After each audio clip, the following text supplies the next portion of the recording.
Something particularly creepy about Tom Monaghan, the devout Catholic who founded Domino's Pizza, and is now bankrolling most of the $400 million cost of a project called Ave Maria. The 5,000... That sounds pretty. What is ground was officially broken last week, and the plan is to build 11,000 homes, likely drawing families who already hold the church at the center of their lives. They're going to make sort of a giant cathedral city. It's a cathedral city. Is this going to be like a cathedral with apartments in it, or what? It looks like it. Let's see. Soon a massive cathedral will rise from this barren spot, reaching 100 feet in the air behind a 65-foot crucifix. The oratory will anchor Ave Maria, a whole new town and Roman Catholic University, 30 miles east of Naples. Oh. Ave Maria is the culmination of a lifetime devoted to spreading Monaghan's own strict interpretation of Catholicism. Though he says non-believers are welcome, Monaghan clearly wants the community to embody his conservative values.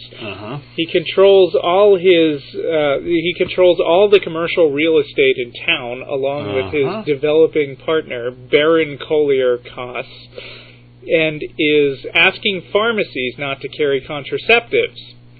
If forced to choose between two otherwise comparable drugstores, Baron Collier will favor the one that has honored that request, says its president and CEO, Paul Marinelli. Discussing his life as a millionaire Catholic who puts his money where his faith is, Monaghan says, "I believe all of history is just one big battle between good and evil. I don't want to be on the sidelines." Now, this is in Florida, and so the town is clearly imposing sort of Naples, religious... Florida. Yeah, you Naples, just said Florida. Naples. I'm sorry. No, this is happening way away in Italy somewhere. Nope, this is happening in Florida. Oh, boy. We're going to have our own mini Vatican.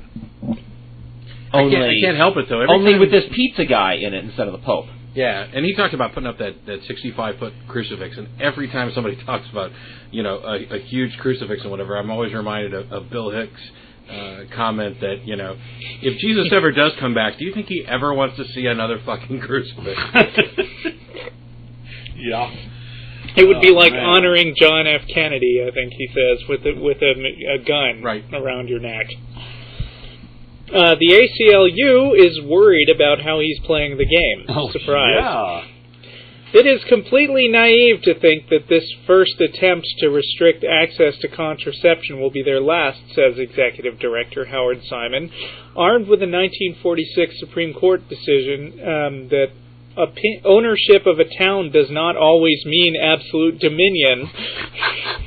Yes, Simon wants to be a despot. Simon will be watching Ave Maria for any signs of Monaghan's request becoming a demand. Planned Parenthood is similarly alarmed. So far, Naples Community Hospital, which plans to open a clinic in Ave Maria town, says it will not prescribe any birth control to students. Will others be able to get the pill? For the general public, the answer is probably yes, but not definitely yes, says hospital point man Edgardo Tenrero. The Florida Attorney General's office says the issue of limiting access will likely have to be worked out in court. Baron Collier and Monaghan say they're following Florida law. Here's what I wonder, though. I mean, there have been giant crucifixes before, and this is just one example of all the giant artificial church/town communities put up in the past. Jim and Tammy Baker's Freedom Land, I believe. Was right. Well, there's been giant crucifixes put up on Heritage USA. Put up on public land before. Freedom Land is a movie that's in theaters right now. Right. Heritage USA. Like there was one in San Diego. Yes. And it was successfully fought and taken down. That was on public land. Right. Is this going to be on public land?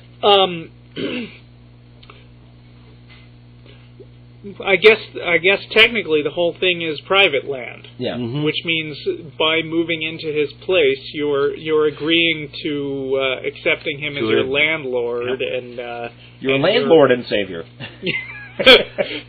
You know what they say about a man with a huge God. But I mean, something like that. Can you do that anyway? I mean, landlords have to obey certain non-discrimination laws, right? So they're not completely prevented. I mean, they're not completely given total leeway to tell their tenants to do whatever the landlord wants. Yeah, but it seems that all the power in the United States now rests in neighborhood associations. Yeah. It sounds like it's to me like they're making a little First Amendment free zone. Yeah. Well, they did that in Salt Lake City. Yeah. Remember that story? Well, it's Town Square where the Mormon Church can restrict free speech. We did this story. Yeah, right. And as far as I know, they got away with it. Maybe one of our listeners can update us on that. That's the last I heard. So is this the future of America? Is we're all going to get partitioned into little individually owned super rich people territory? It's the ultimate expression of partisan. As early as 5 years ago, I was reading science fiction stories that had exactly that premise. Was it Neil Stephenson writes near-future science fiction and depicted an America that was largely divided up into gated communities, divided along really extreme religious and political lines.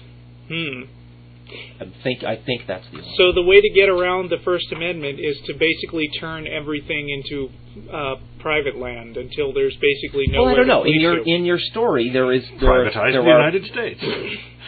Okay, guys, stop interrupting me. In the story that you read, there are several vague references to laws that are getting challenged by this effort and things that have to be worked out in court. Right. But we don't know exactly what those things are. We don't know exactly where the line is, right? That's true. But presumably lawyers do. So, we'll see. Presumably, but you know how the Supreme Court has been shifting in the last few months, you might have noticed. Well, that's if this goes to the Supreme Court. I don't know what the status is of the Florida courts. Yeah, but ultimately it only takes one case finally reaching the Supreme Courts for them to set a precedent for the entire country. And if they decide that this is a great idea, then it's going to open the floodgates for a lot of other people to own their own cities and make all the rules within their own cities. Didn't the Hare Krishnas do this years ago? They've done that kind of shit. They have compounds, I mean, I don't know. No. There's like towns owned by, Oh, shit. All right.